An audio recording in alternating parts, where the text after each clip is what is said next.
welcome to the MOOCs learning video. In this video, we will talk about Ikipalin, one of the funeral tradition in Indonesia. In the United States, a way of mourning after a loved one dies is maybe planning a funeral. In Japan, the Yakuza family will remove a finger of the agent who failed a mission, bringing great shame. Well, in Indonesia, another way of mourning is cutting off part of your finger.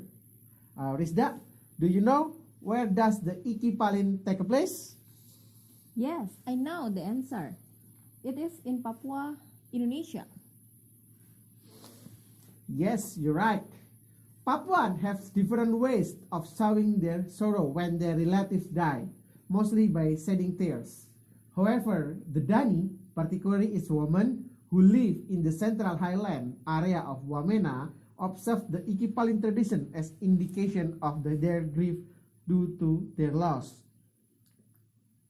A person may need a lot of things in the name of love, not only countless things, but also countless ways to express love, including sacrificing peculiar things such as Ikipalin tradition, a horrific tradition to express love and condolence by cutting off hands finger in Danish tribe Papua. Even though it is horrific tradition, the Danish tribe has their own philosophical thought about hands finger related to life and universe, both tangible and intangible world under the assumption that hands finger were created and exist with their differences, a big one, smaller one, longer one, and shorter one. However, they are mutually cooperated to reach a goal such as to hold something or to walk. When one of them is being hurted, the other will feel the same and absolutely will reduce the potential of hand fingers, even though they are being introduced to hold something or to walk. Implicitly, it was symbol of balance, power, and the unity to maintain harmonious life. By these reasons, a Dani man or woman are willing to off his or her whole hand fingers, except the thumbs. The Dani man will cut his or her off hands finger to express his or her love to someone that he or she love very much. When a person in Danish tribe family pass away, such as a husband of Danish woman, she must cut off her hand finger and bury it together with the dead body of her husband, a symbol of her deepest love to her husband. Her finger represents her body and soul that will always live together with her husband. The number of fingers that will be cut off depends on how many percent she loves, even though she will lose all her hands fingers and enable her for gardening effectively. The Danish tribe do this right not only to express love to inter-Dani tribes, but also to the outsider person like Bugis or Javanese who has strong emotional relationship to Dani man or Danish family. Many Bugis live in Baliem Valley. Some of them have been living there for many years. And even some have married Danish women, and they usually his people and support their livelihoods.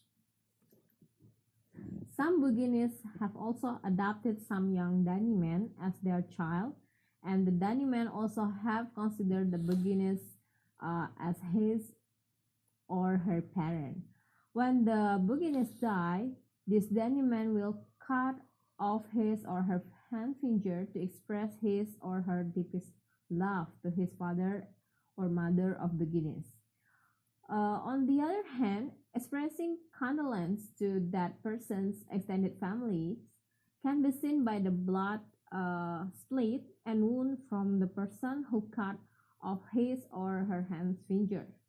It is an attempt to share misfortune and grievance to all entire family, both nuclear and extended family, for losing one their family members. Painful of wound in the finger symbolize sorrow from extended family of dead person. Length of condolence will depend on how long the wound get well.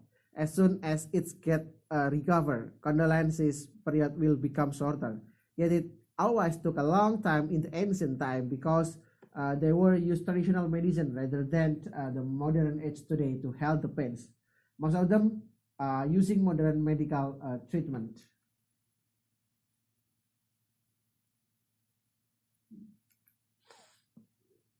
As we have seen, the tradition to cut off hands finger in Danish tribe as a way to express love and condolence to somebody or something still lives today. It is hardly enough to find directly, but the older generation of Danish tribe still keep practice this tradition, except those younger Danish generation. Perhaps they have got in touch with modern life, including modern religion, which introduced them new values of life, which enlighten their life instead of a horrific tradition that harmed them. Finally, thank you very much and bye bye.